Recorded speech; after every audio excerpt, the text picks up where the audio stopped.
welcome to Politically Incorrect, the show where two of our sharpest political commentators, Manishankar Iyer and Shapun Das Gupta, analyze the headlines and the big issues and don't pull their punches. Well, yesterday was the 20th anniversary of Manmohan Singh's momentous 1991 budget that ushered in liberalisation in the country. 20 years in which India has gone from having 2 weeks of foreign exchange reserves to pay for food and fuel imports to becoming one of the world's fastest growing major economies. But there's been absolutely no effort on the part of this government to mark this moment, which brings us to our question tonight. 20 years of liberalisation, is the government embarrassed by its legacy? Email us at feedback@ndtv.com. You can tweet at NDTV and add the hashtag PI.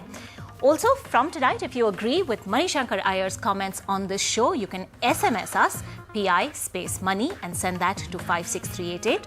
On the other hand, if you agree with Shapun Das Gupta's comments, you can SMS PI space Shapun to 56388, and we will run the results of that SMS poll at the end of our show. Let's go in straight to opening comments.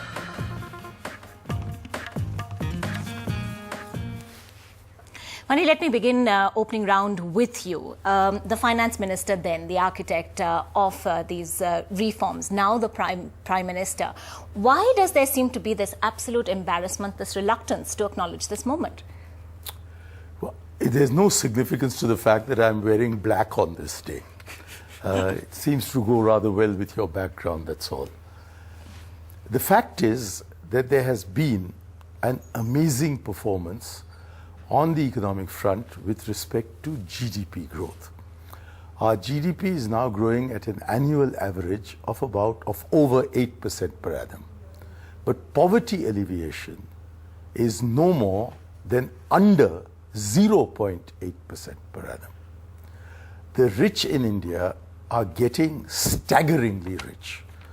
There's a wealth management company in Bombay whose chief officer told the Indian Express on the 7th of February that according to the information that she'd gathered from various sources, there were exactly 126,700 Indian families, that's about half a million people, whose combined wealth is $477 billion as in 2009, and that this is going to more than double, to over $1 trillion next year.